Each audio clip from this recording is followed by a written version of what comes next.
One planet summit for biodiversity अभी किसने inaugurate किया था? तो फ्रांस ने किया। फ्रांस किसके साथ कोलैबोरेशन किया था? तो United nation and world bank. France ने किसके साथ कोलैबोरेट किया? United nation and world bank के साथ इसने कोलैबोरेट किया। और इसका थीम क्या था? तो let's act together for nature. जो थीम था इस समिट का, उसका थीम क्या था? वन प्लैनेट समिट का थीम क्या था? Let's act together for nature. Let's act together for nature. इस समिट में किस चीज पे फोकस किया गया? तो इस समिट में फोकस किया गया कि at least 50 countries committed to protecting 30% of the planet. Planet मतलब अर्थ की बात हो रही है। तो एटलीस्ट 50 कंट्रीज, कम से कम 50 कंट्रीज इस चीज का कमिटमेंट करेंगे कि they will protect 30% of the planet. अब उस प्लैनेट पे क्या क्या इंक्लूड होगा? तो लैंड एंड सी। क्यों यहाँ पे इस तरीके का इशू रेज किया गया? इस तरीके का इशू क्यों रेज किया गया? क्योंकि ये देखा जा रहा है कि बहुत सारा स्पेसीज जो है वो धीरे धीरे एक्सटिंक्ट हो रहा है। आप भी अगर देखे होंगे बचपन में आपको कुछ बर्ड्स दिखता होगा जो अब नहीं दिखता है। तो इस तरीके का जो स्पेसीज है वो धीरे धीरे क्या हो रहा है? एक्सटिंक्ट हो रहा है। तो क्यों एक्सटिंक्ट हो रहा है? क्योंकि जो प्लैनेट्स है ये ग्लोबल वार्मिंग का शिकार बनता जा रहा है और भी यहाँ पे बहुत सारा इन्वायरमेंटल इश्यूज क्रिएट हो रहा है इस कारण से। तो यहाँ पे एटलीस्ट 50 कंट्री जब एक साथ मिलके इस चीज पे फोकस करेंगे कि उन्हें 30% ऑफ द प्लैनेट सेव करना है including land and sea over the next decade, मतलब अगले 10 सालों में। तो इससे क्या होगा? टू हॉल्ट स्पीसीज एक्सटिंक्शन, ताकि स्पीसीज जो एक्सटिंक्ट हो रहा है उनको हम हॉल्ट कर सके, उनको रोक सके and address climate change issue. और जो ये क्लाइमेट चेंज इशू है इसको भी हम लोग रोक सके, हॉल्ट कर सके। ठीक है। अब वर्ल्ड बैंक, यहाँ पे एक स्टेटमेंट आया वर्ल्ड बैंक। अब ये आप बताइए वर्ल्ड बैंक क्या है?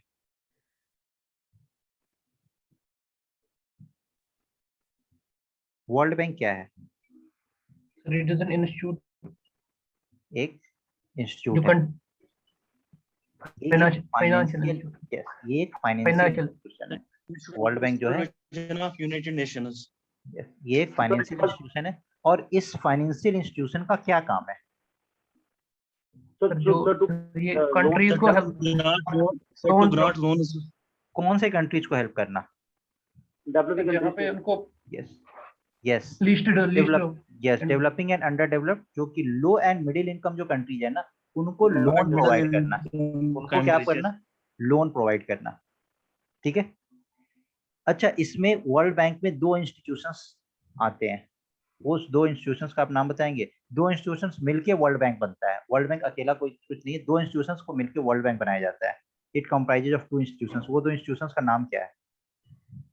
सर एक IMF है, International Bank for Reconstruction and Development हाँ, and International Development Association. Wonderful. एक IBRD sir International Bank for and RDA। Yes, IDA International Development Association और International Bank for Reconstruction and Development. ये दो जो होता है डेवलपमेंट। यस। ठीक है। अब जो वर्ल्ड बैंक ग्रुप, एक तो वर्ल्ड बैंक आपने देखा, ये वर्ल्ड बैंक एक वर्ल्ड बैंक ग्रुप के फॉर्म में भी देखा जाता है। World bank group, world bank group, इसमें 5 ऑर्गेनाइजेशंस आते हैं वर्ल्ड बैंक ग्रुप में।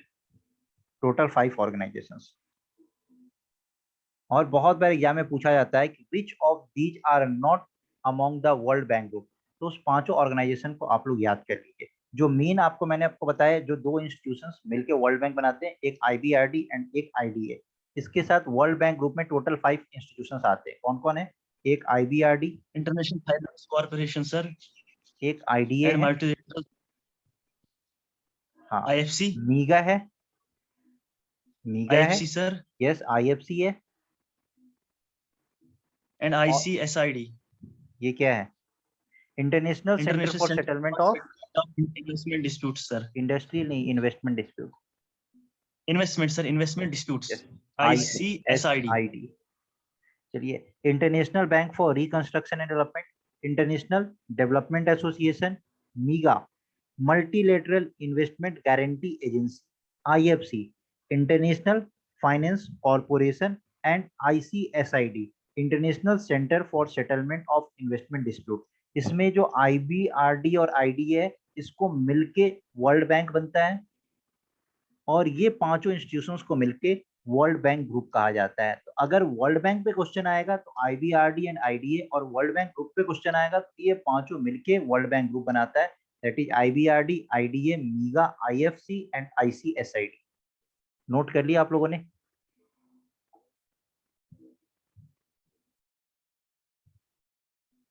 नोट कर लिया? यस। इसका हेडक्वार्टर कहाँ पे है? Sir Washington DC। Washington DC। DC का फुल फॉर्म क्या होता है? District of Colombia.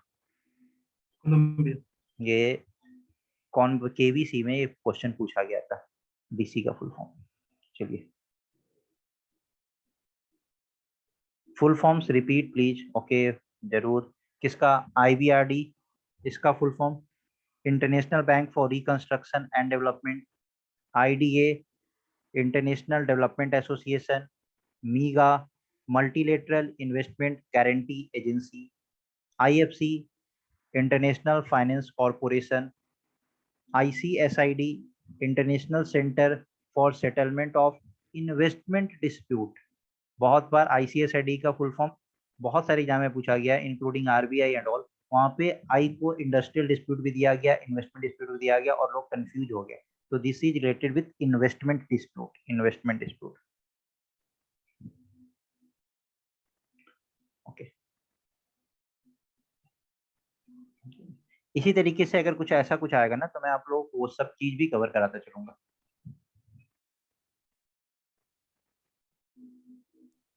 Sir question करवाओ। क्वेश्चन करवाऊं? अरे हाँ, आज तो क्वेश्चन हुआ ही नहीं। छोड़िए, आज इसी को आगे बढ़ा देता हूँ, या 10 मिनट में क्वेश्चन करा दूं? चलिए 10 मिनट इसी को आगे बढ़ा देता हूँ, फिर क्वेश्चन करने में। इसको देखिए, आज इसको मैंने, मेरा टारगेट था कि आज इसको खत्म करके इंटरनेशनल न्यूज, यहाँ से इंटरनेशनल न्यूज स्टार्ट हो जाएगा क्योंकि बहुत दिन से नेशनल न्यूज ही चल रहा था। चलिए पहले इसको खत्म करते हैं। According to Niti Aayog study titled Health and Nutrition Practice Insight, there has been 215% increase in gross value of millet produce per farmer household from rupees 3,957 to rupees 12,486 in Odisha. अभी नीति आयोग का एक स्टडी आया, एक report आया जिसका title था health and nutrition practice insight. उसमें ये देखा गया कि 215% इंक्रीज हुआ है किसमें? तो gross value of millet produce पर फार्मर। जो पर फार्मर जो पहले जो मिलेट प्रोड्यूस करता था उसमें 215% का इंक्रीमेंट देखा गया है। और मिलेट क्रॉप में सबसे ज्यादा इंक्रीमेंट कहाँ पे देखा गया है, किस स्टेट में देखा गया? तो ओडिशा में देखा गया है। Odisha has recorded a sharp rise in the value of millet crops. Millet का मतलब क्या होता है? जो जैसे सर जवार रोगी है, जो रोगी। मिलेट, बाजरा, बाजरा सर, बाजरा। बाजरा। यस यस, इसमें 3 वंडरफुल। आप सही बोल रहे हैं, तीनों आपने 2 सही बोला था, ज्वार बाजरा, एक और क्या था? रागी। रागी।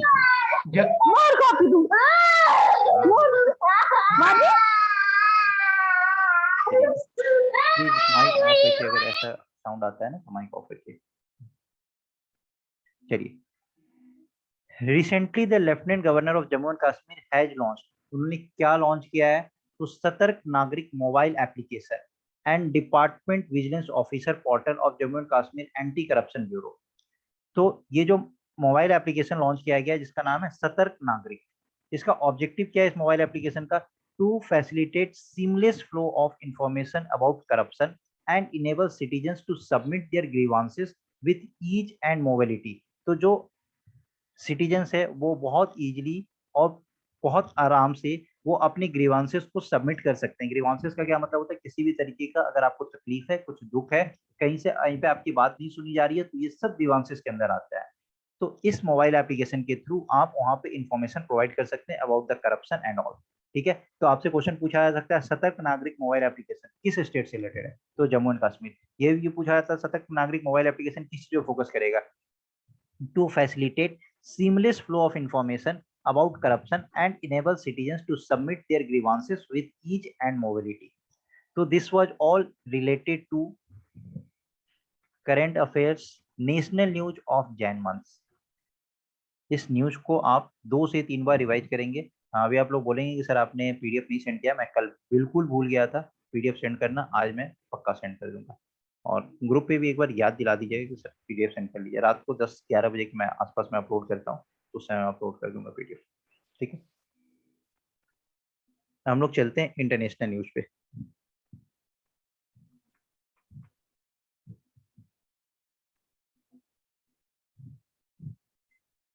एक्जिम। अब सबसे पहले एक्जिम आती है समय पहले फुल फॉर्म मैं पूछूंगा, एक्जिम का फुल फॉर्म क्या होता है? Export import bank. Export wonderful. EXIM bank का फुल फॉर्म क्या होता है? Export import bank of India. ठीक है, वंडरफुल। चलिए, इसका हेडक्वार्टर कहाँ पे एक्जिम बैंक का? सर मुंबई। अरे क्या बात है, वंडरफुल। ये इसका जो हेडक्वार्टर है वो मुंबई में लाई करता है। एक्जिम बैंक का हेडक्वार्टर कहाँ है? Mumbai. EXIM bank extend a LOC of $448 million to Uzbekistan. अब आप पूछेंगे सर LOC, तो LOC का मतलब होता है C फॉर क्या? अगर कहीं पे लोन दिया जा रहा है तो मतलब क्रेडिट दिया जा रहा है, क्रेडिट, तो लाइन ऑफ क्रेडिट। तो एक्जिम बैंक ने $448 मिलियन क्रेडिट दिया है। किसको दिया है? उज्बेकिस्तान को दिया है। तो recently export import bank of India on behalf of the government of India has extended a line of credit of $448 million to the government of Republic of Uzbekistan. अब उज्बेकिस्तान का पहले मुझे कैपिटल बताइए। Uzbekistan का capital ताशकेंत, ताशकेंत। और Uzbekistan का currency सोम। Capital और currency. जो भी इंटरनेशनल न्यूज है ना, जहां भी आप देखेंगे कि कहीं भी कंट्री से रिलेटेड है, वहां पे हर का मैंने कैपिटल और करेंसी लिखा है, ताकि आपका कैपिटल करेंसी भी स्ट्रांग होता चला जाए। एक ही क्वेश्चन कभी कंट्री कैपिटल में पूछ लेता है, कभी कंट्री करेंसी भी पूछ लेगा, और एक क्वेश्चन आपको एग्जाम के अंदर और एग्जाम के बाहर निकाल सकता है। Recently export import bank of India ने क्या किया है? गवर्नमेंट ऑफ इंडिया के बिहाफ में उज्बेकिस्तान को $448 मिलियन का लोन दिया है। तो LOC has been extended for financing various projects in the road and transport, water and technology and communication sectors in Uzbekistan. तो किसके सेक्टर से फोकस किया है? Road transport, water and technology और कम्युनिकेशन सेक्टर से फोकस किया है। इसके थ्रू उसने $448 मिलियन का लोन दिया है। किसको? उज्बेकिस्तान को। उज्बेकिस्तान का जो कैपिटल है that is Tashkent and Uzbekistan का करेंसी है that is som, Uzbek som. Recently, the Turkish parliament has passed a bill that would increase the monitoring of civil society groups. अब ये Turkish parliament ने एक bill pass किया है जिससे civil society groups का जो मॉनिटरिंग होगा ना, उसको इंक्रीज किया जाएगा। इस एक्ट का नाम क्या है? The act is called preventing financing of proliferation of weapons of mass destruction. इससे इसका एम क्या है? एम पे फोकस करिए। To keep terror financing and money laundering in check.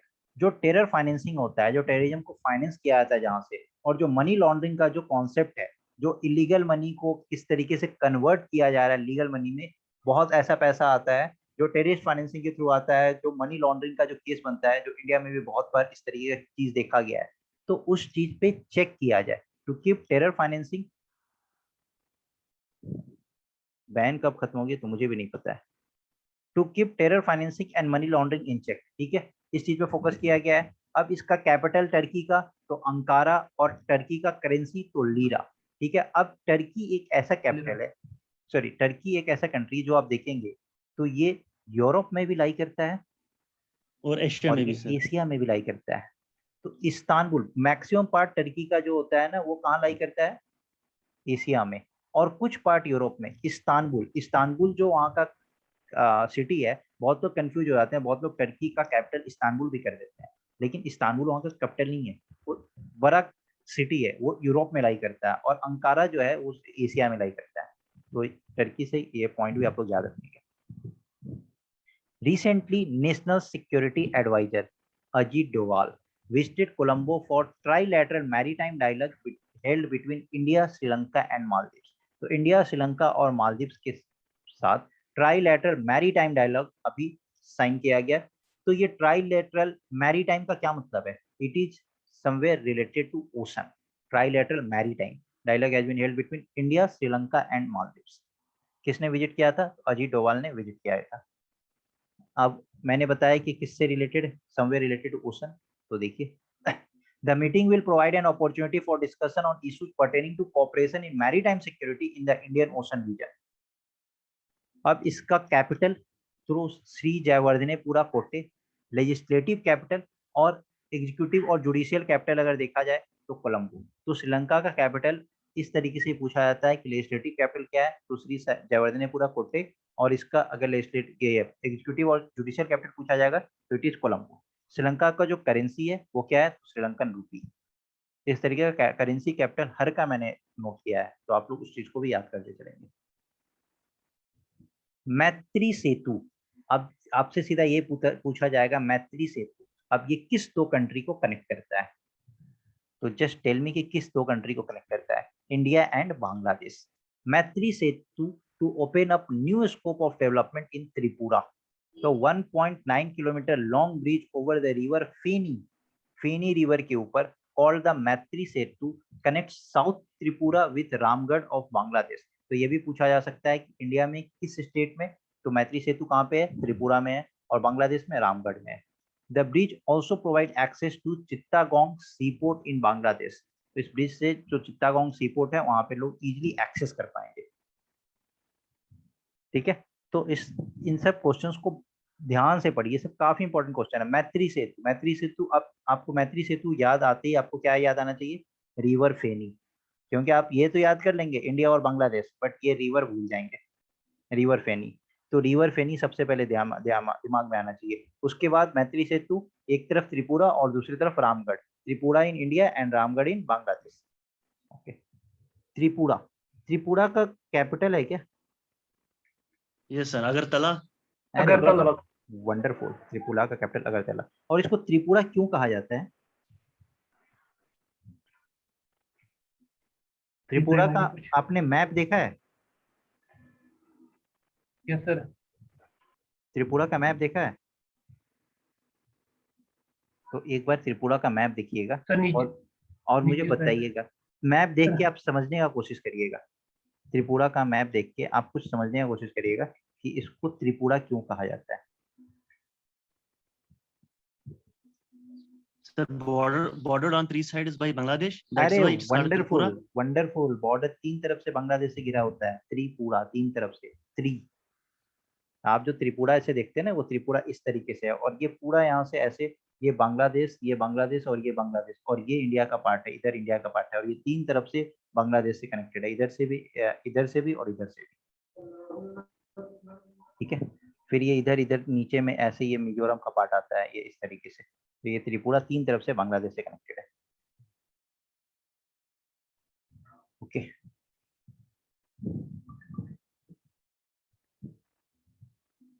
चलिए, Japan to join 5 eyes intelligence sharing alliance. तो Japan जो है ना, ये 5 आईज को ज्वाइन करने जा रहा है।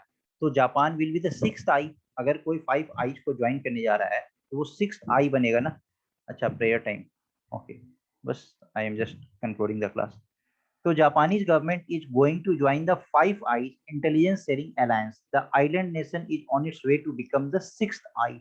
अब ये जो 5 आई और ये जो 6th आई होने जा रहा है, ये क्या है? तो देखिए, it is a network of 5 nations, namely Australia, Britain, Canada, New Zealand and US, who collaborated to better respond to increasing threat by North Korea and China। जो चाइना और नॉर्थ कोरिया का जो इंक्रीजिंग थ्रेट है उसको respond के लिए 5 आई, इसने ये 5 कंट्रीज ने एक साथ कोलैबोरेशन किया था। ठीक है, अब उसमें कौन ज्वाइन करने जा रहा है? तो जापान ज्वाइन करने जा रहा है। तो Japan will be the 6th eye. तो आपसे पूछा जाएगा which country is going to join the 5 eye. तो 5 आई क्यों बनाया गया था? तो it is a network of 5 nations, namely Australia, Britain, Canada, New Zealand and US, who collaborated to better respond to increasing threat by North Korea और China। North Korea और China का जो थ्रेट है उसको रिस्पॉन्ड करने के लिए 5 आई बनाया गया था, और जापान एक कंट्री जो उसमें ऐड होने जा रहा है। तो Japan will be the 6th eye. ठीक है, याद रखिएगा इस चीज को। चलिए, okay, that's all for today. हम लोग कल करेंगे फिर। Okay, thank you all of you. 8 o'clock आपका पॉलिटी का क्लास स्टार्ट होगा। Thank you, bye. Thank you, sir. Thank you, sir. Thank you, sir. Okay.